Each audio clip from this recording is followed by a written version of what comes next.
ഹജറുൽ അസ്വദ് മാത്രമാണ് ലോകത്ത് ശിലകളിൽ പ്രത്യേകം ചുംബിക്കുന്നതും തടവുന്നതും ഒക്കെ പുണ്യം പ്രത്യേകമായി പറഞ്ഞിട്ടുള്ള കല്ലെന്ന് പറയുന്നത്. ആ ഹജറുൽ അസ്വദിന്റെ സമീപത്ത് പോലും അതിനെ ചുംബിക്കാൻ സാധ്യമാകുമെങ്കിൽ മാത്രമാണ് നമുക്കത് സുന്നത്തുള്ളത്. സാധ്യമാകില്ലെങ്കിൽ ലക്ഷക്കണക്കിന് ആളുകളുടെ സംഗമഭൂമിയിൽ ആ പ്രദേശത്ത് വെച്ച് തിക്കും തിരക്കും കൂട്ടിയിട്ട് ഹജറുൽ അസ്വദിനെ ചുംബിക്കലും അതിനെ കൈകൊണ്ട് തൊടലുമൊക്കെ ഒരു സുന്നത്ത് മാത്രമാണ്. പക്ഷേ ആ ഒരു സുന്നത്തെടുക്കാൻ വേണ്ടി ആണും പെണ്ണുമൊക്കെ പരസ്പരം സ്പർശിച്ചും തിരക്കിയും മറ്റുള്ളവനെ ദ്രോഹിച്ചും ആക്രമിച്ചും അവനെ കൈകൊണ്ട് തടഞ്ഞും അതുപോലെ തന്നെ ബലം പ്രയോഗിച്ചും ബഹളങ്ങൾ സൃഷ്ടിച്ചുമൊക്കെ ആ ഒരു സുന്നത്തെടുക്കാൻ വേണ്ടി ആളുകൾ തിക്കും തിരക്കും കൂട്ടുന്നത് കാണാം. ഹാജിമാരെ, നമ്മൾ അതിനു വേണ്ടി ശ്രമിക്കരുത്. നമുക്ക് അള്ള പ്രതിഫലം തരും. അവിടെയുള്ള ഹാജിമാരെ ദ്രോഹിക്കരുതെന്ന നിലക്ക് ഞാനിതാ സമാധാനത്തോടുകൂടി എനിക്ക് ഇത്രയേ കഴിയൂ എന്ന നിലക്ക് അവന് കഴിയാവുന്ന നിലക്ക് അവൻ മാറി നിന്ന് കൈകൊണ്ട് ആംഗ്യം കാണിച്ച് അള്ളാഹുവിന്റെ നാമം ഉച്ചരിച്ചാൽ തന്നെ അവന് ആ ചുംബിച്ച പ്രതിഫലം അല്ലാഹു തആല കൊടുക്കും. കാരണം അവൻ ചുംബിക്കുന്നത് വെറുപ്പുണ്ടായിട്ടല്ല, അവന് കഴിയാത്തത് കൊണ്ടാണ്. അതുകൊണ്ട് ആ ഉദ്ദേശത്തിന് തന്നെ പ്രതിഫലമുണ്ട്. അതുകൊണ്ട് തിരക്ക് കൂട്ടിയിട്ട് ഹറാമു ചെയ്യാൻ പോകരുത് ഒരു സുന്നത്ത് കിട്ടാൻ വേണ്ടി എന്ന് പ്രത്യേകം ഓർമ്മപ്പെടുത്തുകയാണ്. അതുപോലെ തന്നെ പരിശുദ്ധ കഅബാലയത്തിന്റെ ഈ രണ്ട് മൂലകളല്ലാത്ത മറ്റേതെങ്കിലും മൂലകളിലോ അതല്ലെങ്കിൽ അതിന്റെ ചുമരുകളിലോ അതിന്മേൽ തൂക്കിയിട്ടിട്ടുള്ള ആ കർട്ടനിലോ ചുംബിക്കാനോ തൊടാനോ ഉമ്മ വെക്കാനോ അതല്ലെങ്കിൽ അതിന്മേൽ തടവിക്കൊണ്ട് ബറക്കത്തെടുക്കാനോ മഹാനായ റസൂലുള്ളാഹി സ്വല്ലല്ലാഹു അലൈഹി വസല്ലം നമുക്ക് പഠിപ്പിച്ചു തന്നിട്ടില്ല. അള്ളാഹുവിന്റെ റസൂലിലൂടെ പഠിപ്പിക്കപ്പെട്ടത് എന്താണോ അതാണ് ഇസ്ലാമിൽ ബറക്കത്തായി നമ്മൾ മനസ്സിലാക്കേണ്ടത്. അതുപോലെ തന്നെ സഹോദരിമാരെ, ആ പരിശുദ്ധ കഅബാലയത്തിന്റെ സമീപത്തെത്തുമ്പോ നിങ്ങൾക്ക് ഓർമ്മ വരില്ലേ മഹദിയായ ഹാജറ ബീവിയുടെ ധൈര്യം? ആ കഅബാലയം അവിടെ നിർമ്മിക്കപ്പെടുന്ന കാലഘട്ടത്തിന്റെ മുമ്പ് ജനവാസമില്ലാത്ത കേവലം ഊഷരഭൂമിയായി കിടന്നിരുന്ന ആരാരുമില്ലാതെ ആൾപ്പാർപ്പില്ലാത്ത ആ പ്രദേശത്തല്ലേ മഹാനായ ഇബ്രാഹിം നബി അലൈഹിസ്സലാത്തു വസ്സലാം ഭാര്യയായ ഹാജറ ബീവിയെയും കൈക്കുഞ്ഞായ ഇസ്മായിൽ അലൈഹിസ്സലാമിനെയും കൊണ്ടുവന്ന് പാർപ്പിച്ചത്? അങ്ങനെ ആ കുഞ്ഞിനെയും സ്ത്രീയെയും ഭാര്യയെയും ഒറ്റക്കവിടെ ഉപേക്ഷിച്ചുകൊണ്ട് ഇബ്രാഹിം അലൈഹിസ്സലാം പോകുമ്പോൾ ഹാജറ ബീവി ചോദിച്ചില്ലേ, ഞങ്ങളെ ഒറ്റക്കാക്കിയിട്ട് നിങ്ങൾ എങ്ങോട്ടാ പോകുന്നത്? തിരിഞ്ഞു നോക്കാതെ ഇബ്രാഹിം അലൈഹിസ്സലാം മുന്നോട്ട് നടന്നപ്പോൾ ധീരവനിതയായ മഹദിയായ ഹാജറ റളിയല്ലാഹു അൻഹ ചോദിച്ചില്ലേ, അല്ലാഹു അമറക ബിഹാദാ, അള്ളയാണോ ഇപ്രകാരം ചെയ്യണമെന്ന് താങ്കളോട് കൽപ്പിച്ചത്? അതെ എന്ന ഭാവത്തിൽ ഇബ്രാഹിം അലൈഹിസ്സലാം അനുകൂല മറുപടി നൽകിയപ്പോൾ ഹാജറ റളിയല്ലാഹു തആല അൻഹ പറഞ്ഞില്ലേ, ഇതെന്നെങ്കിൽ എനിക്ക് പേടിയില്ല, ഞങ്ങൾക്ക് ഭയമില്ല. ലാ യുദയ്യിഉനാ, ആ അള്ളാഹ് ഞങ്ങളെ ഒരിക്കലും എന്തു ചെയ്യൂല, അവനൊരിക്കലും ഞങ്ങളെ കൈവടിയുകയില്ല. അതുകൊണ്ട് ധൈര്യമായി പൊയ്ക്കോളൂ. ഓ സഹോദരിമാരെ, ഹജ്ജിന്റെ പാഠമായി നിങ്ങൾ പഠിക്കണം. അള്ളാഹുവിൽ തവക്കുലാക്കുന്ന പുരുഷനാണെങ്കിലും സ്ത്രീയാണെങ്കിലും അവർക്ക് രക്ഷകനായിട്ട് അള്ളയുണ്ട്. വമൻ യതവക്കൽ അലല്ലാഹി ഫഹുവ ഹസ്ബുഹു, ആര് അള്ളാഹുവിൽ തവക്കുലാക്കുന്നുവോ അവന് അള്ള മതി. അതല്ലേ മഹനീയമായ കഅബാലയത്തിന്റെയും പരിശുദ്ധമായ മക്കയുടെയും ഒക്കെ ചരിത്രത്തിന് പ്രത്യേകമായ വളർച്ചയുടെ പടവുകൾക്ക് പിന്നീട് കാരണമായി തീർന്നത് ആ ഒരു തവക്കുലല്ലേ? അത് നമ്മൾ ഗൗരവത്തോടെ ആ പുണ്യപ്രദേശത്ത് നിന്ന് പഠിച്ചെടുക്കണം. അതുപോലെ തന്നെ നാം മനസ്സിലാക്കേണ്ടതുണ്ട്, തവാഫ് കഴിഞ്ഞാൽ 2 റക്അത്ത് നമുക്ക് സുന്നത്തുണ്ട്. ആ 2 റക്അത്ത് സുന്നത്ത് നിസ്കരിക്കുമ്പോ മേൽവസ്ത്രം നമ്മൾ ആ ചുമൽ വെളിവാകുന്ന നിലക്കുള്ള അവസ്ഥയിൽ നിന്ന് മാറ്റിയിട്ട് ശരിയായ നിലക്ക് തന്നെയാണ് ചുറ്റിപ്പുതച്ചുകൊണ്ടാണ് നിസ്കരിക്കേണ്ടത്. അതുപോലെ തന്നെ തവാഫിന്റെ ശേഷം നമ്മൾ സഈ നടത്തുമ്പോൾ, സഫാ മറുവക്കടയിൽ സഈ നടക്കുമ്പോൾ അവിടെയും ഡ്രസ്സിന്റേതായ രീതി 2 ചുമലും മറക്കുന്ന നിലക്ക് തന്നെയാണ് വേണ്ടത്. അല്ലാത്ത രീതി നബിചര്യയിൽപ്പെട്ടതല്ല. അതുപോലെ മനസ്സിലാക്കുക, തവാഫിന്റെ ഓരോ ചുറ്റലിലും ഓരോ പ്രാർത്ഥനകൾ പ്രത്യേകം ഇങ്ങനെ പുസ്തകം നോക്കിയിട്ടും അല്ലാതെയുമൊക്കെ പലരും ഇങ്ങനെ ചൊല്ലി നടക്കുന്നത് കാണുമ്പോൾ ആജിമാരെ തെറ്റിദ്ധരിച്ചു പോകരുത്. 1ാമത്തെ ചുറ്റലിൽ 2ാമത്തെ ചുറ്റലിൽ ചൊല്ലേണ്ട പ്രാർത്ഥന എന്ന നിലക്ക് ഇങ്ങനെ ഓരോന്നോരോന്ന് എണ്ണിപ്പെറുക്കി ഓരോരുത്തരും ഇങ്ങനെ ബുക്ക് നോക്കിയും അല്ലാതെയും ഒക്കെ പ്രാർത്ഥിച്ചുകൊണ്ട് കറങ്ങി നടക്കുമ്പോൾ ഞങ്ങൾക്കിതൊന്നും പഠിക്കാൻ അവസരം കിട്ടിയില്ലല്ലോ എന്ന നിരാശാബോധമൊന്നും നിങ്ങൾക്ക് വേണ്ട. കാരണം ഞാൻ നേരത്തെ പറഞ്ഞതുപോലെ നബി സല്ലല്ലാഹു അലൈഹി വസല്ലമ തവാഫിന്റെ വേളയിൽ പ്രത്യേകിച്ച് ചൊല്ലാനുള്ള പ്രാർത്ഥനകളൊന്നും അവിടുന്ന് പഠിപ്പിച്ചു തന്നിട്ടില്ല. അതിനെ പിൻപറ്റലാണ് സുന്നത്ത്. അതിനെ പിൻപറ്റുന്നവർക്കാണ് പുണ്യമുള്ളത്, അതിൽ ഒതുങ്ങി നിൽക്കുന്നവർക്കാണ് പുണ്യമുള്ളത്. അതല്ലാത്ത ചില പ്രത്യേകമായ ദിക്റുകളും ദുആകളും കെട്ടിയുണ്ടാക്കിയത്, ആരൊക്കെയോ എഴുതിയുണ്ടാക്കിയത്, പിന്നീട് അവിടെ പുണ്യമുദ്ദേശിച്ചുകൊണ്ട് ഇങ്ങനെ ഓതി നടക്കുന്നത്, ചൊല്ലി നടക്കുന്നത് പുണ്യകർമ്മമാണെന്ന് തെറ്റിദ്ധരിക്കണ്ട. നിങ്ങളുടെ പ്രതിഫലം നഷ്ടപ്പെട്ടു പോകും അത്തരത്തിലുള്ള ബിദ്അത്തുകളിലേക്ക് പോയാൽ. അതുപോലെ തന്നെ സഫയിൽ നിന്ന് മറുവയിലേക്കും മറുവയിൽ നിന്ന് സഫായിലേക്കുമുള്ള ആ നടത്തത്തിനിടയിലും നമുക്ക് പ്രത്യേകിച്ച് ചൊല്ലാൻ ഓരോ നടത്തത്തിലും ചൊല്ലേണ്ടതെന്ന നിലക്ക് പ്രത്യേകിച്ച് ദുആ ദിക്റുകളൊന്നും പഠിപ്പിക്കപ്പെട്ടിട്ടില്ല. മറിച്ച് ആദ്യമായി ആ തവാഫ് സഈ ആരംഭിക്കുന്ന വേളയിൽ സഫയിൽ നിന്നാണല്ലോ തുടങ്ങുന്നത്. ഇന്ന സഫാ വൽ മർവത മിൻ ശആഇരില്ലാഹ് എന്ന് തുടങ്ങുന്ന ആയത്തോതുകയും പിന്നീട് അവിടെ നിശ്ചയിക്കപ്പെട്ട രൂപത്തിലുള്ള ചില ദിക്റുകളുണ്ട്. അത് ഹജ്ജിന്റേതായ മനാസിക്കുകൾ വിവരിക്കുന്ന പ്രഭാഷണത്തിലൂടെ, പുസ്തകങ്ങളിലൂടെ നിങ്ങൾ മനസ്സിലാക്കിയിട്ടുള്ളത് കൊണ്ട് ഞാൻ അതിലേക്ക് ആവർത്തിക്കുന്നില്ല. ആ രൂപത്തിലുള്ള ദിക്റുകളും ദുആകളും നിർവഹിച്ച് മർവയിലേക്ക് നിങ്ങൾ നടക്കുമ്പോ ആ നടത്തത്തിൽ, ഒന്നാമത്തെ നടത്തത്തിൽ ചൊല്ലേണ്ട ദിക്റെന്ന നിലക്ക് ഒരു ദിക്റുകളും നമുക്ക് ചൊല്ലാനോ പറയാനോ ഇല്ല. അതേ അവസരത്തിൽ നമ്മുടെ ഐഹികവും പാരത്രികവുമായ എല്ലാ കാര്യങ്ങൾക്ക് വേണ്ടിയും അല്ലാഹു സുബ്ഹാനഹു വ തആലയോട് നമ്മൾ പ്രാർത്ഥിച്ചുകൊണ്ടിരിക്കണം. അവിടെയും സർവ്വലോക പരിപാലകനായ അല്ലാഹുവിനോടുള്ള നേരിട്ടുള്ള പ്രാർത്ഥനകളാണ് നമ്മൾ നിർവഹിച്ചു കൊണ്ടിരിക്കേണ്ടത്. അവിടെയും തന്നെ നമുക്ക് ആ ഓടിയ സ്ഥലത്തെത്തുമ്പോൾ നമ്മൾ ഓടുന്നു. സഫയുടെയും മർവയുടെയും ഇടയ്ക്ക് അടയാളപ്പെടുത്തിയ ആ സ്ഥലത്തെത്തുമ്പോൾ ഹാജറ ബീവി ഓടിയ ആ സ്മരണ നമ്മുടെ മനസ്സിലേക്ക് കയറി വരുന്നു. പക്ഷേ അവിടെയും ഹാജറ ബീവിയോടുള്ള തേട്ടമില്ല, ഇബ്രാഹിം നബിയോടുള്ള പ്രാർത്ഥനയില്ല, ഇസ്മായിൽ നബിയോടുള്ള പ്രാർത്ഥനയില്ല. പ്രാർത്ഥന മുഴുവനും അല്ലാഹു സുബ്ഹാനഹു വ തആലയോട് മാത്രമാണ്. അവരെയൊന്നും ഓർക്കുന്നത് തെറ്റാണെന്ന് ആരും പറഞ്ഞിട്ടില്ല. പക്ഷേ പ്രാർത്ഥന അല്ലാഹുവിനോട് മാത്രമാണ് മുസ്ലിം നിർവഹിക്കേണ്ടത്. അതുപോലെ തന്നെ ഈ സഈ 7 തവണ അവസാനിച്ചു കഴിഞ്ഞാൽ തലമുടി എടുക്കൽ സുന്നത്തുണ്ട്. പല ആളുകളും നബി സല്ലല്ലാഹു അലൈഹി വസല്ലം പഠിപ്പിച്ചത് ഒന്നുകിൽ തലമുടി പരിപൂർണമായി വടിച്ചു നീക്കലാണ്, അതല്ലെങ്കിൽ സാധാരണഗതിയിൽ തലയുടെ എല്ലാ ഭാഗത്തു നിന്നും ഒരുപോലെ നമ്മൾ മുടി വെട്ടി ചെറുതാക്കുന്ന രീതിയാണ്. ഇത് രണ്ടുമല്ലാതെ ഒരു കത്രിക എടുത്ത് വളരെ എളുപ്പം നിർവഹിക്കാമെന്ന നിലക്ക് തലയുടെ മുൻഭാഗത്തു നിന്നും സൈഡുകളിൽ നിന്നുമൊക്കെ 1, 2, 3 ഒക്കെ മുടി മുറിച്ച് നീക്കം ചെയ്തുകൊണ്ട് ഞാൻ മുടിമുണ്ടനം ചെയ്തു എന്ന് പറയുന്ന ഒരവസ്ഥ ഇസ്ലാം ഒരിക്കലും പഠിപ്പിച്ചു തന്നിട്ടില്ല.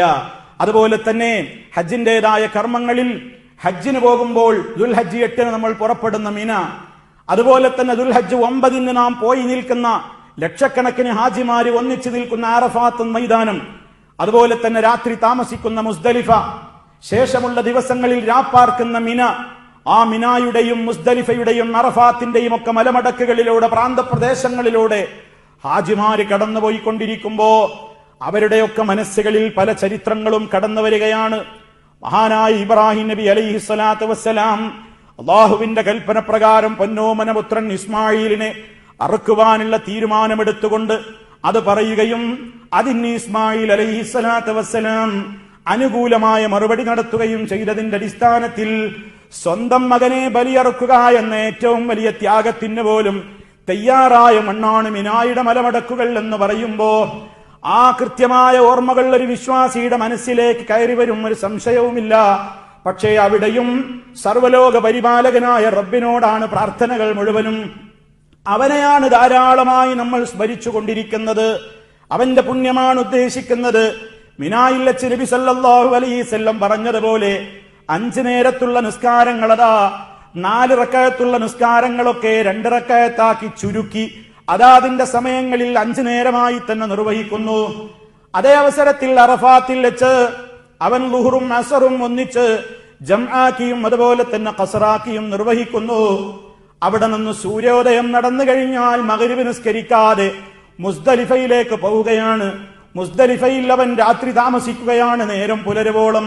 അവിടെ നിന്ന് വീണ്ടും അവൻ മിനായിലേക്ക് വരികയാണ്, വലിയ ജംറയിൽ എറിയുകയാണ്, അവൻ മുടിനീക്കുകയാണ്.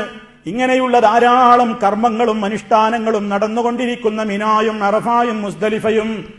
അവിടെ വെച്ച് പോലും സർവലോക പരിപാലകന്റെ തൗഹീദാണ് മനുഷ്യൻ പ്രഖ്യാപിച്ചുകൊണ്ടിരിക്കുന്നത്. അറഫായുടെ ദിവസം ഹാജിമാര് പറയുന്ന പ്രാർത്ഥനകളിൽ ഏറ്റവും ശ്രേഷ്ഠകരമായത് ലാ ഇലാഹ ഇല്ലല്ലാഹ് വഹ്ദഹു ലാ ശരീക ലഹു ലഹുൽ മുൽക്കു വലഹുൽ ഹംദ് വഹുവ അലാ കുല്ലി ശൈഇൻ ഖദീർ. ഇങ്ങനെ ലാ ഇലാഹ ഇല്ലല്ലാഹ് എന്ന പ്രഖ്യാപനമാണ് ഹാജിമാരവിടെ മുഴക്കിക്കൊണ്ടിരിക്കുന്നത്. അവർ കണ്ണുനീരൊഴുക്കിക്കൊണ്ട് പ്രാർത്ഥിച്ചുകൊണ്ടിരിക്കുകയാണ്. അറഫാത്തിന്റെ മൈതാനിയിൽ ശൈത്താൻ ഏറ്റവും കൂടുതൽ വെറുപ്പ് പ്രകടിപ്പിക്കുന്ന നേരമാണത്. കാരണം ലക്ഷക്കണക്കിന് ഹാജിമാർ ഒരേ വേഷത്തിലതാ സർവലോക പരിപാലകനായ അള്ളാഹുവിന്റെ മുമ്പിലേക്ക് അവരുടെ കൈകൾ ഇങ്ങനെ ഉയർത്തിപ്പിടിച്ചുകൊണ്ട് അവര് സർവലോക പരിപാലകനായ റബ്ബിനോട് അവരുടേതായ കാര്യങ്ങൾ അവന്റെ മുമ്പിൽ മാത്രം പ്രാർത്ഥിച്ചു കൊണ്ടിരിക്കുമ്പോൾ അത്തരം ഘട്ടങ്ങളിലും പുണ്യസ്ഥലങ്ങളിൽ വെച്ച് പോലും മിനായുടെ ടെന്റിലും അതുപോലെ തന്നെ അറഫാത്തിന്റെ ടെന്റിലും അതുപോലെയുള്ള പ്രദേശങ്ങളിലുമൊക്കെ വെച്ചുകൊണ്ട് മഹാന്മാരുടെ മദ്ഹ് എന്ന പേരിൽ അവരെ വിളിച്ചുകൊണ്ട് പ്രാർത്ഥിക്കുന്ന പദ്യങ്ങൾ ചൊല്ലുന്നവർ, ഖവാലി സംഗീതം ആലപിക്കുന്ന ആളുകൾ, മിനായുടെ ടെന്റിൽ വെച്ചുകൊണ്ട് നബി സല്ലല്ലാഹു അലൈഹി വസല്ലമിനെ മദ്ഹ് പറയാനെന്ന പേരിൽ റസൂലുള്ളാഹിനെ വിളിച്ചു തേടുന്നവർ, മുഹീദ്ദീൻ ശൈഖിനെ വിളിച്ചു തേടുന്നവർ, ബദരീങ്ങളെ വിളിച്ചു തേടുന്നവർ, അതുപോലെ തന്നെ മഹാത്മാക്കളെ വിളിച്ചു തേടുന്നവർ, അവരുടേതായ അപദാനങ്ങൾ വാഴ്ത്തുന്നു എന്ന പേരിൽ കള്ളക്കഥകൾ പാരായണം ചെയ്യുന്നവർ, ഖവാലി സംഗീതങ്ങൾ ആലപിക്കുന്ന വിവിധ നാട്ടുകളിൽ നിന്ന് വന്നിട്ടുള്ള പ്രത്യേകമായ ഗാനങ്ങൾ ആലപിച്ചുകൊണ്ടുള്ള പ്രത്യേകം ആളുകൾ, ഇങ്ങനെ ധാരാളക്കണക്കിനുള്ള വ്യത്യസ്തങ്ങളായ അനാചാരങ്ങൾ നടന്നുകൊണ്ടിരിക്കുന്ന സ്ഥലം, റബ്ബല്ലാത്തവരെ വിളിച്ചു പ്രാർത്ഥിക്കാൻ ഒരു പഴുതുമില്ലാത്ത ഹജ്ജിന്റേതായ കർമ്മങ്ങളിൽ പോലും മിനയിൽ വെച്ചും ഇത്തരത്തിലുള്ള ടെന്റുകളിൽ വെച്ചുമൊക്കെ സർവലോക പരിപാലകനായ അല്ലാഹുവല്ലാത്തവരെ വിളിച്ചുകൊണ്ട് പാപമോചനത്തിന് വേണ്ടി കരഞ്ഞു പ്രാർത്ഥിക്കുന്ന, അവരോട് നരകവിമോചനത്തിന് വേണ്ടി തേടിക്കൊണ്ടിരിക്കുന്ന, അവരൊന്നും അള്ളയല്ല, അവരൊന്നും സൃഷ്ടാവല്ല എന്ന നിലക്കാണെങ്കിൽ ഏത് കാര്യത്തിന് വേണ്ടിയും അള്ളാഹുവിനോട് ചോദിക്കുന്നതൊക്കെ അവരോടും ചോദിക്കാമെന്ന നിലക്കുള്ള വിശ്വാസങ്ങൾ പഠിപ്പിക്കപ്പെട്ടിട്ടുള്ള അത്തരത്തിലുള്ള ഹാജിമാര് അവരുടെ വിവരക്കേട് കാരണത്താൽ ഇത്തരത്തിലുള്ള പുരോഹിതന്മാരുടെ ദുഷിച്ച പ്രബോധനങ്ങളിൽ വീണുകൊണ്ട് പലരും ആ പുണ്യഭൂമികളിൽ വെച്ച് റബ്ബല്ലാത്തവരെ വിളിച്ചു പ്രാർത്ഥിച്ചുകൊണ്ടിരിക്കുന്ന സങ്കടകരമായ കാഴ്ചകൾ നമുക്ക് കാണാൻ സാധിക്കും.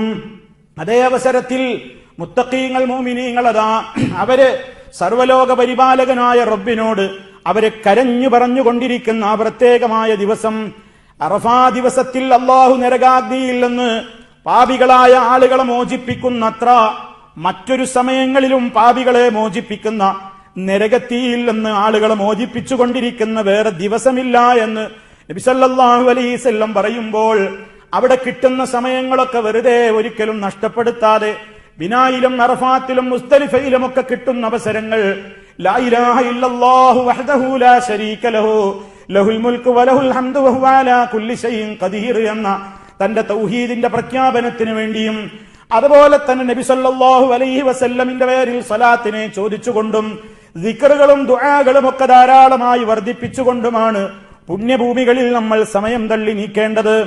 അതുപോലെ തന്നെ ദുൽഹജ്ജ് 10 നമ്മൾ അറവ് നടത്തുന്നുണ്ട് ഹാജിമാര്.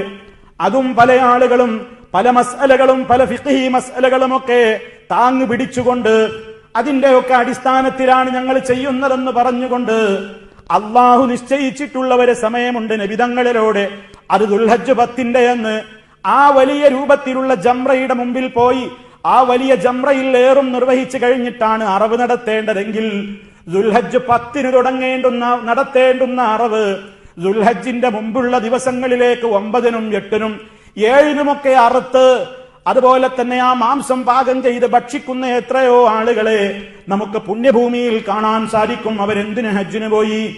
അവരെന്തിന് ലക്ഷങ്ങൾ മുടക്കിയിട്ട് ഹജ്ജിന് പോയി? അവര് നബി സല്ലല്ലാഹു അലൈഹി വസല്ലം പഠിപ്പിച്ച കാര്യങ്ങൾ പഠിപ്പിച്ചതുപോലെ നിർവഹിക്കാനാവില്ലെങ്കിൽ നേതാവായ നബി സല്ലല്ലാഹു അലൈഹി വസല്ലം സഹാബത്തിനോടാ പറഞ്ഞത്, ഖുദൂ അന്നീ മനാസിക്കക്കും, നിങ്ങളുടെ ഹജ്ജിന്റെ അനുഷ്ഠാന രീതികൾ മുഴുവനും നിങ്ങൾ എന്നിൽ നിന്ന് പകർത്തണേ, എന്നിൽ നിന്ന് പഠിച്ചോളണം. അത് സഹാബത്ത് റിപ്പോർട്ട് ചെയ്തിട്ടുണ്ട്, അവിടുത്തെ ഹജ്ജ് ലോകത്തോട് പഠിപ്പിച്ചിട്ടുണ്ട്. അതിൽ നിന്ന് വിരുദ്ധമായി അതിൽ പലതും കൂട്ടിച്ചേർത്തുകൊണ്ട് പലതിനെയും മാറ്റിവെച്ചുകൊണ്ടുള്ള ഒരു ചടങ്ങും ഓ പ്രിയപ്പെട്ട ഹാജിമാരെ അറിഞ്ഞുകൊണ്ട് നമ്മുടെ ഭാഗത്തു നിന്ന് ഉണ്ടാകാൻ പാടില്ല. അത് നമ്മുടെ ഹജ്ജിന്റെ പവിത്രതയെ നഷ്ടപ്പെടുത്തും. അത് നമ്മുടേതായ പ്രത്യേകമായ ഇഖ്ലാസിന് കളങ്കം വരുത്തും. ആ അറവ് നടത്തുന്നത് പോലും ഇബ്രാഹിം നബിയുടെ ആണ്ടിനുള്ള അറവാണെന്ന് ദുർവ്യാഖ്യാനിക്കുന്ന പുരോഹിതന്മാരുണ്ട്. അള്ളാഹു അവർക്ക് ഹിദായത്ത് നൽകുമാറാകട്ടെ, സത്യത്തിലേക്ക് അവർക്ക് വഴി നൽകുമാറാകട്ടെ. സഹോദരന്മാരെ, നമ്മെ റബ്ബവന്റെ ഹിദായത്തിൽ ഉറപ്പിച്ചു നിർത്തുമാറാകട്ടെ. ആദുൽ ഹജ്ജ് 10-നും ഒക്കെ ഹജ്ജിനോടനുബന്ധിച്ചു കൊണ്ട് നടക്കുന്ന അറവുകൾ ഇബ്രാഹിം നബി അലൈഹിസ്സലാമിന്റെ ഓർമ്മക്കുള്ള അറവാണ്. ഇവിടെ ബദരീങ്ങൾക്ക് വേണ്ടി അറവ് നടത്തുന്നു. അതുപോലെ തന്നെ ഓമാനൂർ ശുഹദാക്കൾക്ക് വേണ്ടി അറവ് നടത്തുന്നു. ഉള്ളാളത്തെ സയ്യിദ് മദനിയുടെ ദർഗയിൽ അറവ് നടത്തുന്നു. അതൊക്കെ ഇതിന്റെ മറപിടിച്ചുകൊണ്ടാണ്.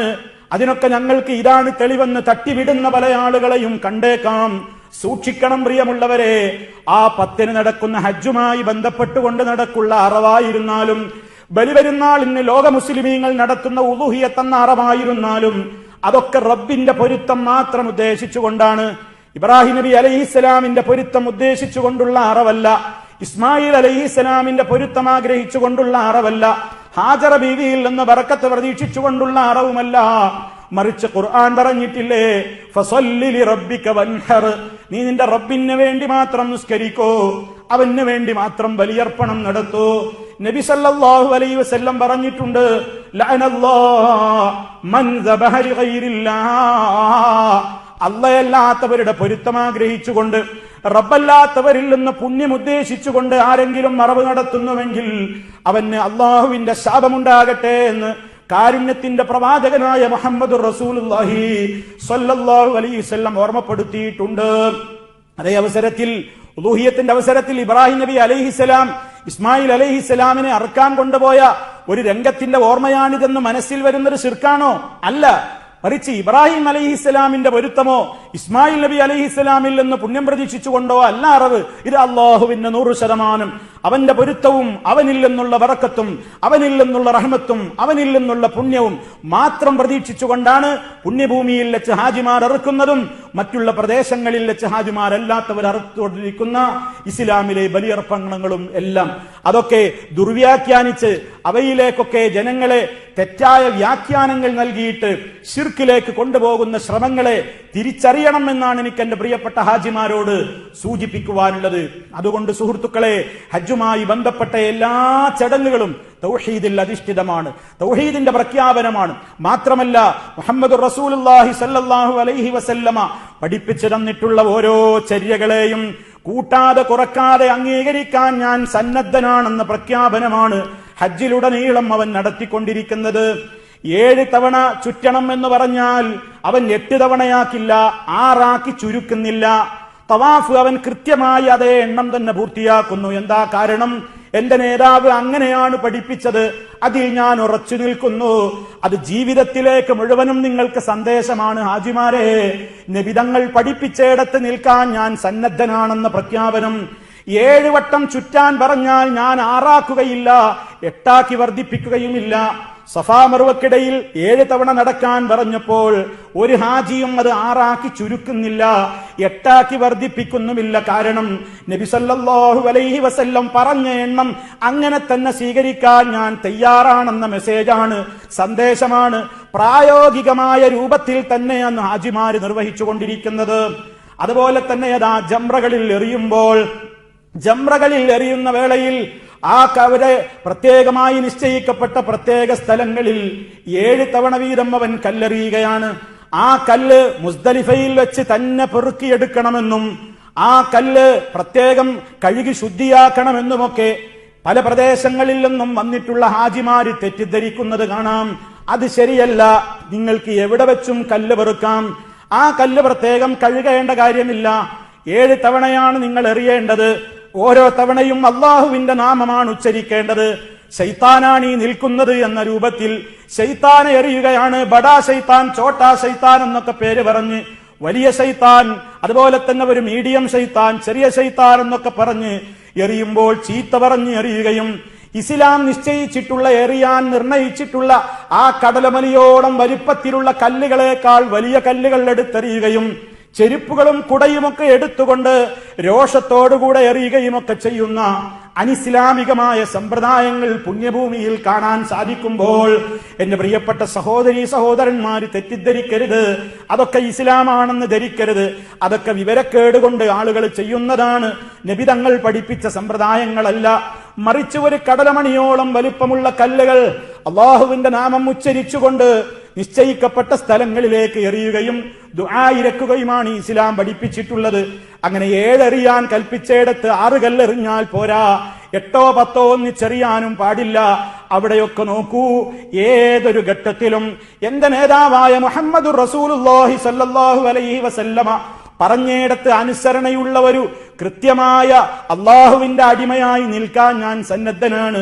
അഷ്ഹദു അന്ന മുഹമ്മദർ റസൂലുള്ളാഹ്, ആ പ്രഖ്യാപനത്തോട് കൂറ് പുലർത്തുകയാണ് ഹാജിമാര് ചെയ്തുകൊണ്ടിരിക്കുന്നത്. അപ്പൊ തൗഹീദിന്റെ സന്ദേശം, ലാ ഇലാഹ ഇല്ലല്ലാഹയുടെ സന്ദേശം, മുഹമ്മദുർ റസൂലുള്ളാഹിയുടെ സന്ദേശം, ആ സന്ദേശമാണ് ഹജ്ജിലുടനീളം നമ്മൾ പകർത്തിയെടുക്കുന്നത്. അതുപോലെ തന്നെ ഹജ്ജും ഉംറയും ഒക്കെ നിർവഹിച്ചു കഴിഞ്ഞ് നമ്മളിതാ മദീന സന്ദർശനത്തിന് ഹാജിമാര് പോകാറുണ്ട്. പലപ്പോഴും ഒരു തെറ്റിദ്ധാരണ ആളുകൾക്കുണ്ട്, ഹജ്ജ് ശരിയാകണമെങ്കിൽ, ഉംറ ശരിയാകണമെങ്കിൽ മദീനത്ത് പോയേ പറ്റൂ, മദീനത്ത് പോയി സിയാറത്ത് ചെയ്യൽ ഹജ്ജിന്റെയും ഉംറയുടെയും ഒക്കെ ഒരു ഷർത്താണെന്ന് തെറ്റിദ്ധാരണ ആളുകൾക്കുണ്ട്. പക്ഷേ അത് ശരിയല്ല. അതേ അവസരത്തിൽ ഒരാൾ മദീനത്ത് പോകുമ്പോ അവനവിടെ മദീനത്തെ പള്ളിയിൽ നിസ്കരിക്കുമ്പോൾ അതിന് പ്രത്യേകമായ മഹത്വമുണ്ട്. മസ്ജിദുൽ ഹറാമിൽ 1,00,000 പുണ്യമാണ് ഒരു റക്അത്തിന് അവിടെ കിട്ടുന്നതെങ്കിൽ മദീനത്തെ പള്ളിയിൽ അത് 1000ആയിട്ട് ചുരുങ്ങുകയാണ്. അതെ, എന്തായിരുന്നാലും ലോകത്ത് 3 പള്ളികളിൽ മാത്രമാണ് പ്രത്യേകം പുണ്യം നിശ്ചയിക്കപ്പെട്ട പള്ളികളുള്ളത്. ഒന്ന് മക്കയിലെ മസ്ജിദുൽ ഹറാം ആണെങ്കിൽ, രണ്ടാമത്തത് മദീനയിലെ മസ്ജിദുൻ നബവിയാണെങ്കിൽ, മൂന്നാമത്തത് ഇന്ന് ഫലസ്തീനിലുള്ള ബൈത്തുൽ മുഖദ്ദസ് ആണ്. ആ 3 പള്ളികളല്ലാത്ത മറ്റു പള്ളികളിൽ പ്രത്യേകമായിട്ട് അധിക പുണ്യം നിശ്ചയിക്കപ്പെട്ടിട്ടില്ല. അതേ അവസരത്തിൽ മദീനയിൽ പോകുന്ന ഹാജിമാര് അവിടെയുള്ള ഖുബാ പള്ളിയിൽ, ആ ഖുബാ പള്ളിയിൽ പോയി 2 റക്അത്ത് നിസ്കരിക്കുന്നത് ഒരു ഉംറക്ക് സമാനമാണെന്ന് നബി സല്ലല്ലാഹു അലൈഹി വസല്ലമ അവിടുന്ന് പ്രവൃത്തിപഥത്തിലൂടെ കാണിച്ചു തന്നിട്ടുണ്ട്. അവിടുത്തെ വാക്കുകളിലൂടെ അതിന് പ്രോത്സാഹനവും നൽകിയിട്ടുണ്ട്. ഈ അർത്ഥത്തിലൊക്കെ സഹോദരന്മാരെ, മദീനയിലെത്തുമ്പോ അവിടെ നബി സല്ലല്ലാഹു അലൈഹി വസല്ലമിന്റെ ഖബറുള്ള ആ മദീനയിൽ നബി തങ്ങളുടെ ഖബറും അതുപോലെ തന്നെ അബൂബക്കർ സിദ്ദീഖ് റളിയല്ലാഹു അൻഹുവിന്റെയും ഉമർ ഖത്താബ് റളിയല്ലാഹു അൻഹുവിന്റെയും ഖബറുള്ള ഒരു റൂമുണ്ട്. ആ റൂം, അതിന്റെ അകത്തേക്ക് ഒരാൾക്കും പ്രവേശനമില്ല, അതിന്റെ അകത്തേക്ക് കാണാനുള്ള ദ്വാരം പോലുമില്ല. അതുകൊണ്ട് തന്നെ നബി തങ്ങളുടെ ജാറം ഞാൻ കണ്ടു എന്ന് ആരെങ്കിലും ഹാജിമാര് പറയുന്നുവെങ്കിൽ കളവാണത്. ആരുടെ ഖബറും അവിടെ കാണാനാവില്ല. 4-5 ഭിത്തികൾക്കപ്പുറത്ത് മറയിടപ്പെട്ട നിലക്കാണ് ആ ഖബറുകൾ ഉള്ളത്. ആ ഖബറുകളൊന്നും കെട്ടിയുയർത്തപ്പെട്ട നിലക്കല്ല സഹാബിമാര് നിർമ്മിച്ചത്. ഭൂമിയിൽ നിന്ന് ഒരു ചാണിലപ്പുറം ഖബർ ആരുടേതും ഉയർത്താൻ പാടില്ലെന്ന നിയമം സഹാബത്ത് നബി സല്ലല്ലാഹു അലൈഹി വസല്ലമിന്റെ ഖബറിടത്തിലും പാലിച്ചിട്ടുണ്ട്. അബൂബക്കർ റളിയല്ലാഹു അൻഹുവിന്റെ ഖബറിടത്തിലും പാലിച്ചിട്ടുണ്ട്. ഉമർ ഖത്താബ് റളിയല്ലാഹു അൻഹുവിന്റെ ഖബറിടത്തിലും പാലിച്ചിട്ടുണ്ട്. ആ ഖബറുള്ള റൂമിന്റെ പുറത്തുകൂടെ സിയാറത്തിന് പോകുമ്പോൾ നബി സല്ലല്ലാഹു അലൈഹി വസല്ലമിന് നമ്മൾ സലാം ചൊല്ലുന്നു. അബൂബക്കർ റളിയല്ലാഹു അൻഹുവിന് സലാം ചൊല്ലുന്നു. ഉമർ ഖത്താബ് റളിയല്ലാഹു അൻഹുവിന് സലാം ചൊല്ലുന്നു. അവർക്കൊക്കെ രക്ഷയ്ക്ക് വേണ്ടിയുള്ള പ്രാർത്ഥനയാണല്ലോ അവർക്കുള്ള സലാമുകൾ എന്ന് പറയുന്നത്.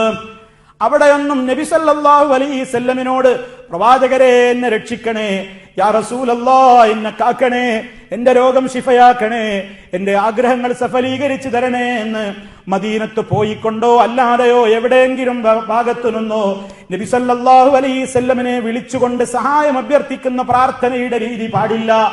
അവിടെ എത്തുന്ന ഒരു വ്യക്തിക്ക് ആ ഖബർ കാണാനോ തൊടാനോ ചുംബിക്കാനോ സാധ്യമാവില്ലെന്ന് നമ്മൾ പറഞ്ഞു. അതേ അവസരത്തിൽ ആ ഖബറുള്ള റൂമിന്റെ 4-5 ഭിത്തികൾക്ക് ഇപ്പുറമുള്ള അതിന്റെ ചുമരുകളിലോ ഗ്രിൽസുകളിലോ തൊടാൻ പോലും അനുവാദമില്ല. കാരണം നബി സല്ലല്ലാഹു അലൈഹി വസല്ലമിന്റെ ഖബറുള്ള റൂമിന്റെ സമീപത്ത് ചെല്ലുമ്പോ അതോടെ മാറി നിൽക്കണം. അവിടെ തൊടാനോ ആ ഗ്രിൽസുകളിലോ ചുമരുകളിലോ തൊടാനോ കൈകൊണ്ട് തൊടാനോ വസ്ത്രമെറിയാനോ വസ്ത്രം കൊണ്ട് തടവാനോ ഒന്നിനും അനുവാദമില്ല. അതിലൊക്കെ ബർക്കത്തുണ്ടെന്നുള്ള ധാരണ ആരൊക്കെയോ പിൽക്കാലത്തുണ്ടാക്കിയ അബദ്ധ ധാരണകളാണ്. മറിച്ച് അവിടെ എത്തുമ്പോൾ ഇസ്ലാം പറഞ്ഞതുപോലെ നിശ്ചയിക്കപ്പെട്ട നിലക്ക് അതോടുകൂടി ആ സിയാറത്തിന്റെ മര്യാദകൾ പാലിച്ചുകൊണ്ടാണ് അവിടെ സലാം പറഞ്ഞുകൊണ്ട് അവിടെ നിന്ന് പിരിഞ്ഞു പോവുകയാണ്. വിശുദ്ധമായ ഖിബലയുടെ ഭാഗത്തേക്ക് തിരിഞ്ഞു നിന്നുകൊണ്ട് നമ്മുടെ ദുന്യാവിന്റെയും ആഖിറത്തിന്റെയും കാര്യങ്ങൾക്ക് വേണ്ടി പ്രാർത്ഥിക്കുകയാണ്. അതിന് വിധങ്ങളോടല്ല, സിദ്ദീഖുൽ അക്ബർ റളിയല്ലാഹു അൻഹുവിനോടല്ല, ഉമർ ഖത്താബ് റളിയല്ലാഹു അൻഹുവിനോടല്ല. അതുപോലെ തന്നെ കുറച്ചപ്പുറത്തുള്ള ബഖീ എന്ന് പറയുന്ന ആയിരക്കണക്കിന് സഹാബത്തും മഹാന്മാരുടെയും ഒക്കെ ഖബറുകളുള്ള ബഖീഉൽ ഖർഖദ് എന്ന് പറയുന്ന മദീനയിലുള്ള പൊതു മഖ്ബറ, അവിടെ പോകുമ്പോഴും ഖബറാളികൾക്കുള്ള ആ സലാം രക്ഷയ്ക്ക് വേണ്ടിയുള്ള പ്രാർത്ഥനയല്ലാതെ അവരെ വിളിച്ചുകൊണ്ടുള്ള പ്രാർത്ഥനയോ അവരോട് നേരിട്ട് സഹായം തേടുന്ന രീതിയോ അതല്ലെങ്കിൽ അവരുടെ ഹക്ക് ജാഹ് ബർക്കത്ത് പറഞ്ഞുകൊണ്ടുള്ള രീതിയോ ബഖീഉ സന്ദർശനത്തിന്റെ വേളയിലും പാടില്ല. ഉഹദ് ശുഹദാക്കൾ മറപെട്ട് കിടക്കുന്ന ഉഹദ് രണാങ്കണത്തിന്റെ ഭാഗത്ത് പോകുമ്പോഴും പാടില്ല. ഒരു സ്ഥലത്ത് ചെല്ലുമ്പോഴും പാടില്ല. അവിടെയൊക്കെ ഖബർ സിയാറത്തിന്റെ ഇസ്ലാം പഠിപ്പിച്ച മാനങ്ങൾ എന്താണോ അതാണ് ഒരു മുസ്ലിം നിർവഹിക്കേണ്ടത്. ഇങ്ങനെ സഹോദരന്മാരെ, എവിടെയൊക്കെ തൊടൽ സുന്നത്തുണ്ടോ അവിടെയല്ലാത്ത ഒരു തൊടലും തടവലും മദീനത്തെ പള്ളിയിലും അങ്ങനെ പ്രത്യേകമായി തൊടലും തടവലും സുന്നത്തുള്ള തൂണുകളില്ല, മിമ്പറുകളില്ല, മിഹ്റാബുകളില്ല, ചുവരുകളില്ല. അതേ അവസരത്തിൽ അവിടുന്ന് പുണ്യം പറഞ്ഞ ഒരു സ്ഥലമുണ്ടല്ലോ, അതേ മാബൈന ബൈതി വ മിമ്പരി റൗദത്തും മിൻ റിയാദിൽ ജന്ന, ഞാൻ താമസിക്കുന്ന എന്റെ വീടിന്റെയും ഞാൻ ഖുത്ബ നിർവഹിച്ചിരുന്ന എന്റെ മിമ്പറിന്റെയും ഇടക്കുള്ള സ്ഥലം സ്വർഗത്തോപ്പാണെന്ന് നബി സല്ലല്ലാഹു അലൈഹി വസല്ലം പറഞ്ഞിട്ടുണ്ട്. ആ സ്ഥലം അവിടെ പ്രത്യേകമായി അടയാളപ്പെടുത്തിയിട്ടുമുണ്ട്. അവിടെ ഏതാ ആളുകൾ ഇരുന്ന് ദുആ ഇരക്കുന്നത് കാണാം, ഖുർആൻ ഓതുന്നത് കാണാം. അതൊക്കെയല്ലാതെ അവിടെ പ്രത്യേകമായ കർമ്മങ്ങൾ ചെയ്യാനോ അവിടെ തൊടാനോ മുത്താനോ ചുംബിക്കാനോ പഴയ മിമ്പറാണ് മിഹ്റാബാണെന്ന നിലക്ക് ബർക്കത്ത് ഉദ്ദേശിച്ചുകൊണ്ട് വല്ലതും ചെയ്യാനോ അവിടെയൊന്നും ഇസ്ലാം കൽപ്പിച്ചിട്ടില്ലെന്ന് നമ്മൾ കൃത്യമായി തന്നെ മനസ്സിലാക്കേണ്ടതുണ്ട്. അതുപോലെ തന്നെ സഹോദരന്മാരെ, പരിശുദ്ധമായ ഹറമുകളിൽ മക്കത്തെ ഹറമിലും മദീനത്തെ ഹറമിലും ഒക്കെ താമസിക്കുന്ന ഹാജിമാര് മനസ്സിലാക്കണം, നിങ്ങൾ ടൂർ പോയതല്ല. നിങ്ങൾക്ക് ലക്ഷക്കണക്കിന് രൂപ ചെലവഴിച്ചുകൊണ്ട് രാജ്യത്തിന്റെ ഏത് ഭാഗത്തേക്കും ടൂർ പോകാമല്ലോ. അതേ അവസരത്തിൽ നിങ്ങൾ ആ പുണ്യഭൂമിയിൽ പോയത് ഒരിക്കലും അവിടുത്തെ പുണ്യം നഷ്ടപ്പെടുത്തുന്ന നിലയ്ക്ക് നിങ്ങൾ കറങ്ങി നടക്കാൻ ഇടവരരുത്. ജിദ്ദയിൽ കുടുംബത്തെ കാണാനെന്ന് പറഞ്ഞിട്ട് നിങ്ങളുടെ 5 നേര നിസ്കാരം നഷ്ടപ്പെടുത്തി ഒരു നേരത്തെ നിസ്കാരം നിങ്ങൾക്ക് ഹറമിൽ നഷ്ടപ്പെട്ടാൽ ഹാജിമാരെ, അത് ലക്ഷക്കണക്കിന് ദിർഹമും ദീനാറും രൂപയും ഡോളറും ചെലവഴിച്ചാലും ഭൂമിയുടെ ഒരു കോണിൽ പോയി നിസ്കരിച്ചാലും നിങ്ങൾക്ക് കിട്ടില്ലെന്ന് നിങ്ങൾ മനസ്സിലാക്കണം. അതുകൊണ്ട് അവിടെ താമസിക്കുന്ന കാലയളവിൽ ഒരു ജമാഅത്തും നിങ്ങൾക്ക് ഹറമുകളിൽ നഷ്ടപ്പെടരുത്. 1,00,000 മടങ്ങ് പ്രതിഫലമുള്ള മക്കയിലാണെങ്കിലും 1000 മടങ്ങ് പുണ്യമുള്ള മദീനത്തെ പള്ളിയിലാണെങ്കിലും ഒരു നേരത്തെ ജമാഅത്തും മുടങ്ങാതെ നിർവഹിക്കണം. അധിക സമയവും പള്ളികളിൽ തന്നെ കഴിച്ചു കൂട്ടാൻ നിങ്ങൾ തയ്യാറാവണം. ഖുർആൻ ഓതണം, ദിക്റുകൾ ചൊല്ലണം, ദുആകൾ അധികരിപ്പിക്കണം. ധാരാളമായി അല്ലാഹുവിനോട് ദുആ ചെയ്തുകൊണ്ടിരിക്കണം. ഹറമുകളിലേക്ക് ഹജ്ജിന് പോകുന്ന സഹോദരിമാരോട്, നിങ്ങൾക്ക് പള്ളി ഹറാമാണ് പെണ്ണേ. മസ്ജിദുൽ ഹറാമിലേക്ക് നിസ്കരിക്കാൻ പോകാതെ റൂമിൽ തടഞ്ഞിടുന്ന ആളുകളുണ്ട്. മദീനത്തെ പള്ളിയിലേക്ക് നിസ്കരിക്കാൻ വിടാതെ റൂമിൽ തടഞ്ഞിടുന്ന പെണ്ണുങ്ങള്, അത്തരത്തിലുള്ള പാവങ്ങളായ പെണ്ണുങ്ങളുണ്ട്, തടയിടപ്പെടുന്ന. മനസ്സിലാക്കി വെക്കണം, ഇസ്ലാമിന്റെ പ്രവാചകൻ അവിടുന്ന് മസ്ജിദുൽ ഹറാമിലും മസ്ജിദുൽ നബവിയിലും ബൈത്തുൽ മുഖദ്ദസിലുമൊക്കെ അന്ന് തൊട്ട് ഇന്ന് വരെ പെണ്ണുങ്ങൾ ജമാഅത്തുകൾക്ക് പങ്കെടുക്കുന്നുണ്ട്. അത് ഇസ്ലാം ഒരിക്കലും നിഷിദ്ധമാക്കിയതല്ല. പെണ്ണിന് പള്ളി ഹറാമാണെന്ന് പറഞ്ഞുകൊണ്ട് ലക്ഷക്കണക്കിന് രൂപ ചെലവഴിച്ചവിടെ എത്തിയിട്ടുള്ള ഉമ്മമാരെ ഹറമിലേക്ക് നിസ്കരിക്കാൻ വിടാതെ റൂമിലും ടെന്റുകളിലുമൊക്കെ തടഞ്ഞു നിർത്തുന്ന ആളുകളുണ്ട്. അത് പാതകമാണ്. അതൊരിക്കലും അവർ ചെയ്യാൻ പാടില്ലാത്ത കാര്യമാണ്. പോകാൻ ഉദ്ദേശിക്കുന്നവര് പോകട്ടെ, ഇസ്ലാം അവർക്ക് അനുവാദം കൊടുത്തതാണ്. ലാ തംനഉ ഇമാ അല്ലാഹി മസാജിദല്ലാഹ്, അല്ലാഹുവിന്റെ ഭവനങ്ങളിൽ നിന്ന്, ആ ദൈവികമായ ഭവനങ്ങളിൽ നിന്ന്, ആ ദൈവത്തിന്റെ അല്ലാഹുവിന്റെ ദാസികളെ നിങ്ങൾ തടയരുതേ എന്ന് മഹാനായ റസൂലുള്ളാഹി സ്വല്ലല്ലാഹു അലൈഹി വസല്ലം പറയുന്നു. അതുകൊണ്ട് തന്നെ ആ പുണ്യങ്ങൾ അത് നേടിയെടുക്കാൻ വേണ്ടി എല്ലാവരും ശ്രദ്ധിക്കേണ്ടതുണ്ട്. അവിടെ ചുറ്റിക്കറങ്ങി നടന്ന് ആ ഹറമിന്റെ ബൗണ്ടറികളിൽ വെച്ച് പോലും പുകവലിക്കുന്ന ആളുകളുണ്ട്. ഇക്കാലഘട്ടത്തിൽ മൊബൈലുകൾ ഉള്ളവരാണ്, വാട്സപ്പുകൾ ഉള്ളവരാണ്, ഫേസ്ബുക്ക് ഉള്ളവരാണ്.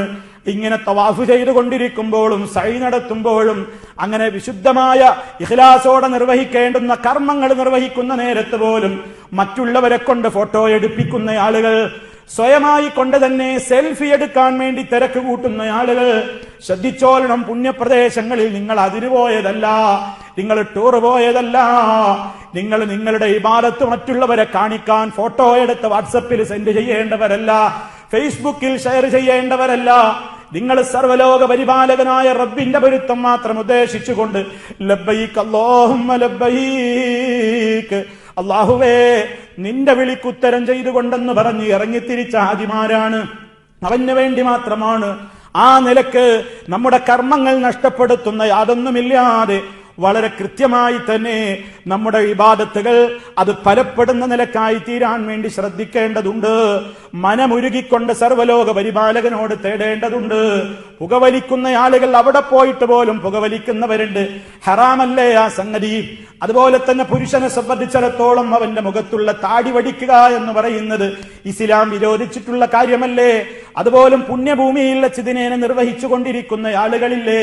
ഹാജിമാരെ മനസ്സിലാക്കണം, അവിടെ വെച്ച് അള്ളാഹു തന്റെ പൊന്നോമന പുത്രന്റെ കഴുത്ത് വെട്ടണമെന്ന് പറഞ്ഞപ്പോൾ, ബലിയറുക്കണമെന്ന് പറഞ്ഞപ്പോൾ ഒരു മടിയും കൂടാതെ ഇസ്മായിൽ അലൈഹിസ്സലാമിന്റെ കൈപിടിച്ചുകൊണ്ട് മിനായുടെ മലമടക്കുകളിൽ പോയി കത്തിവെക്കാൻ തയ്യാറായ മണ്ണിൽ പോയി വരുന്ന നിങ്ങൾക്ക് പടച്ച റബ്ബ് നിങ്ങളോട് പറയുന്ന നിങ്ങളുടെ നബി സല്ലല്ലാഹു അലൈഹി വസല്ലമിന്റെ ധാരാളക്കണക്കിന് ഹദീസുകളിൽ കാണുന്നില്ലേ? താടി വളർത്തണേ മുസ്ലിമീങ്ങളെ, താടി നിങ്ങൾ വളരാൻ വിടണേ എന്ന് പറയുന്ന ആ കൽപ്പന പോലും സ്വീകരിക്കാൻ മനസ്സില്ലാതെ ക്ലീൻ ഷേവ് ചെയ്യുന്ന ഒരവസ്ഥയിലേക്ക് നീങ്ങുകയാണെങ്കിൽ ഹജ്ജിലൂടെ എന്ത് പാഠമാ പ്രിയമുള്ളവരെ നമ്മൾ നേടിയത്? എന്ത് ത്യാഗമനസ്ഥിതിയാ ഇബ്രാഹിം അലൈഹിസ്സലാമിന്റെയും ഇസ്മായിൽ അലൈഹിസ്സലാമിന്റെയും ചരിത്രത്തിൽ നിന്ന് നമ്മൾ നേടിയത്? അതുകൊണ്ട് കൃത്യമായി തന്നെ പ്രിയമുള്ളവരെ അവിടെ വെച്ചുകൊണ്ട് മനമുരുകിക്കൊണ്ട് തേടിക്കൊണ്ടിരിക്കണം. റബ്ബേ, ചെയ്തുകൊണ്ടിരിക്കുന്ന അമലുകളൊക്കെ സ്വീകരിക്കണേ. ഇനി വരാനിരിക്കുന്ന അമലുകളൊക്കെ ആഫിയത്തോടെ ചെയ്യാൻ കഴിയണേ, സ്വീകരിക്കണേ അല്ലാ. കാരണം ലക്ഷക്കണക്കിന് രൂപ ചെലവഴിച്ചുകൊണ്ട്, ഒരുപാട് ദിവസത്തെ അധ്വാനം ചെലവഴിച്ചുകൊണ്ട്, ഒരുപാട് സമയം ചെലവഴിച്ചുകൊണ്ടാണ് സ്ത്രീ പുരുഷന്മാര് പുണ്യഭൂമിയിലേക്ക് ഹജ്ജിന് വേണ്ടി പോയിട്ടുള്ളത്. അതവർക്ക് മുതലാക്കാൻ സാധിക്കണം. ആ കാശ് നഷ്ടപ്പെടുന്ന അവസ്ഥയാകരുത്, ആ സമയം നഷ്ടപ്പെടുന്ന അവസ്ഥയാകരുത്. മറിച്ച് റബ്ബിന് വേണ്ടി നിർവഹിക്കുന്ന ആ കൃത്യമായ ഇബാദത്ത് സ്വർഗത്തിലെത്താൻ, നരകത്തിൽ നിന്ന് രക്ഷപ്പെടാൻ തനിക്ക് കാരണമാകണം. തന്റെ പാപക്കറകൾ മുഴുവനും വൃത്തിയായി ശുദ്ധീകരിക്കപ്പെട്ടുകൊണ്ട് ഉമ്മ പ്രസവിച്ച 1-ാം തീയതിയിലെ ശിശുവിന്റെ ഹൃദയ സമാനമായ കളങ്കമില്ലാത്ത ഹൃദയത്തിന്റെ വക്താവായി ജീവിച്ച് മരിക്കാൻ എനിക്ക് സാധിക്കണമെന്ന് നിരന്തരമായി പുണ്യഭൂമികളിൽ വെച്ച് മനമുരുകിക്കൊണ്ട് പ്രാർത്ഥിച്ച്, തനിക്ക് വേണ്ടി പ്രാർത്ഥിച്ച്, തന്റെ സഹോദരങ്ങൾക്ക് വേണ്ടി പ്രാർത്ഥിച്ച്, തന്റെ സാന്നിധ്യത്തിലില്ലാത്ത സഹോദരങ്ങൾക്ക് വേണ്ടി നമ്മൾ ഖൈറിന് വേണ്ടി പ്രാർത്ഥിക്കുമ്പോൾ, അതെ, പലരും നിങ്ങളോട് പറഞ്ഞിട്ടുണ്ടാകും ദുആ ചെയ്യണേ, പലർക്ക് വേണ്ടിയും നിങ്ങൾ പ്രാർത്ഥിക്കുകയാണ്. അങ്ങനെ പ്രാർത്ഥിക്കുമ്പോഴൊക്കെ നിങ്ങൾക്ക് വേണ്ടി പ്രാർത്ഥിക്കാൻ ഇവിടെ മലക്കുകളുണ്ട്. ആമീൻ ആമീൻ എന്ന് നിങ്ങൾ ഇങ്ങനെ പ്രാർത്ഥിച്ചു കൊണ്ടിരിക്കുന്ന ആമീൻ പറയുന്ന മലക്കുകളുണ്ട്. നിങ്ങൾക്കും അതുപോലെ ഖൈർ അല്ലാഹു ചൊരിഞ്ഞു തരുമാറാകട്ടെ എന്ന് ആശംസിക്കുന്ന മലക്കുകൾ അവിടെയുണ്ട്. അതൊക്കെ മനസ്സിലാക്കിക്കൊണ്ട് പുണ്യഭൂമികളിൽ കിട്ടുന്ന അവസരങ്ങൾ വളരെ കൃത്യമായി നമ്മൾ മനസ്സിലാക്കണം. അതുപോലെ ജനാസ നിസ്കരിക്കാൻ അവസരം വീണ് കിട്ടുന്ന പള്ളികളാണത്. 2 ഹറമുകളിലും 5 നേരവും അതാ ധാരാളക്കണക്കിന് ജനാസകൾ നമ്മുടെ മുമ്പിലെത്തും. മയ്യത്ത് നിസ്കാരത്തിന്റെ പുണ്യം നമുക്കറിയാം. വഹദ് മലയോളം വലുപ്പമുള്ള മഹത്വമാണ് ജനാസ നിസ്കാരത്തിനുള്ളതെങ്കിൽ 5 നേരവും നിസ്കരിക്കാൻ ഹറമുകളിൽ നമുക്ക് ജനാസ നിസ്കാരത്തിന് അവസരം ഹജ്ജിന്റെ അവസരത്തിൽ ലഭ്യമാകുന്നുണ്ട്. അതുകൊണ്ട് ജനാസ നിസ്കരിക്കേണ്ടത് എങ്ങനെയാണെന്ന് പഠിച്ചു പോകണം. അതല്ലാതെ നമുക്ക് ആ പുണ്യം കിട്ടുകയില്ല. അതുകൂടി ഈ അവസരത്തിൽ ഞാൻ ഓർമ്മപ്പെടുത്തുകയാണ്. അങ്ങനെ നമ്മുടെ വീട്ടിൽ നിന്ന് ഇറങ്ങി ആ കർമ്മങ്ങളൊക്കെ കൃത്യമായി അതിന്റെ തനതായ രൂപത്തിൽ നിർവഹിച്ച് വീട്ടിലെത്തുന്നത് വരെ ഇസ്ലാം പറഞ്ഞ എല്ലാ മര്യാദകളും പാലിച്ചുകൊണ്ടിരിക്കണം. ചിലരൊക്കെ ഞാൻ നേരത്തെ പറഞ്ഞതുപോലെ ഖേദകരമായ അവസ്ഥ കാണിക്കുന്നത് കാണാം. ഹജ്ജ് കഴിഞ്ഞ് മടങ്ങി വരുമ്പോഴും ഉള്ളാളത്തും പുത്തമ്പള്ളിയിലും അങ്ങനെ മഹത്തുക്കളുടേതെന്ന് പറയപ്പെടുന്ന ജാറങ്ങളിലും മക്കാമുകളിലും ദർഗകളിലുമൊക്കെ ഊരു ചുറ്റിയിട്ട് വീട്ടിലേക്ക് മടങ്ങുമ്പോൾ, ഓ പ്രിയപ്പെട്ട ഹാജിമാരെ, നിങ്ങൾ എന്തിനാ ലക്ഷങ്ങൾ മുടക്കി പുണ്യഭൂമിയിലേക്ക് പോയത്? നിങ്ങൾ എന്തിനാ ലബ്ബൈക അല്ലാഹുമ്മ ചൊല്ലിയത്? നിങ്ങൾ എന്തിനാ ഹജ്ജിന്റെ അനുഷ്ഠാനങ്ങൾ നിർവഹിച്ചത്? അതുകൊണ്ട് തന്നെ മുഴുവൻ കാര്യങ്ങളും അശ്ഹദു അൻ ലാ ഇലാഹ ഇല്ലല്ലാഹ് വ അശ്ഹദു അന്ന മുഹമ്മദർ റസൂലുള്ളാഹ് എന്ന ആദർശത്തിൽ അടിസ്ഥിരമായ നിലക്ക് അതിൻ്റെതായ പ്രഖ്യാപനങ്ങളും ആ സന്ദേശം പകർത്തിയെടുക്കുന്ന നിലക്കുമാണ് നമ്മൾ നിർവഹിച്ചു കൊണ്ടിരിക്കേണ്ടത്. അതിന് വിരുദ്ധമാകുന്ന ഒരു പ്രവർത്തനങ്ങളിലും ഏർപ്പെടാതെ നമ്മുടെ ഈ പരിപാവനമായ കർമ്മത്തെ മാറ്റിയെടുക്കാൻ, അത് നിർവഹിക്കാൻ, അതിനുള്ള തൗഫീഖിന് വേണ്ടി നിരന്തരമായി നമ്മളെല്ലാവരും പ്രാർത്ഥിക്കേണ്ടതുണ്ട് എന്ന് എന്നോടും നിങ്ങളോടും ഉണർത്തിക്കൊണ്ട്, പ്രിയപ്പെട്ട ഹാജിമാരെ, നിങ്ങൾ നിർവഹിച്ചു കൊണ്ടിരിക്കുന്ന, നിർവഹിച്ചു കഴിഞ്ഞ, അതല്ലെങ്കിൽ നിർവഹിക്കാൻ ഉദ്ദേശിക്കുന്ന അമലുകൾ മുഴുവനും അള്ളാഹു സ്വീകരിക്കുമാറാകട്ടെ. മുൻകാലങ്ങളിൽ ഹജ്ജ് കർമ്മം നിർവഹിക്കാൻ അവസരം കിട്ടിയിട്ടുള്ള മുഴുവൻ ആളുകളുടെയും ഹജ്ജിനെയും ഉംറയെയും കർമ്മങ്ങളെയും അള്ളാഹു സ്വീകരിക്കുമാറാകട്ടെ. വരാൻ പോകുന്ന ആ പ്രത്യേകമായ ഇബാദത്തിന് വേണ്ടി കാത്തിരിക്കുന്ന ആളുകൾക്ക് അള്ളാഹു ഒരു ബുദ്ധിമുട്ടുകളും ഇല്ലാതെ അത് നിർവഹിച്ചു വരുവാനുള്ള ആഫിയത്തും അതുപോലെ തന്നെ ആയുസ്സും നൽകി അനുഗ്രഹിക്കുമാറാകട്ടെ. അല്ലാഹുമ്മ റബ്ബനാ തഖബ്ബൽ മിന്നാ ഇന്നക അൻതസ് സമീഉൽ അലീം വതുബ് അലൈനാ ഇന്നക അൻതത് തവ്വാബുർ റഹീം വഗ്ഫിർ ലനാ ഇന്നക അൻതൽ ഗഫൂറുർ റഹീം. അല്ലാഹുമ്മ തവഫനാ മുസ്ലിമീന വഅൽഹിഖ്നാ ബിസ്സാലിഹീൻ വൽഹംദുലില്ലാഹി റബ്ബിൽ ആലമീൻ. അല്ലാഹുമ്മ സ്വല്ലി അലാ മുഹമ്മദിൻ വഅലാ ആലി മുഹമ്മദ്. വസ്സലാമു അലൈക്കും വറഹ്മത്തുള്ളാഹി വബറകാതുഹു.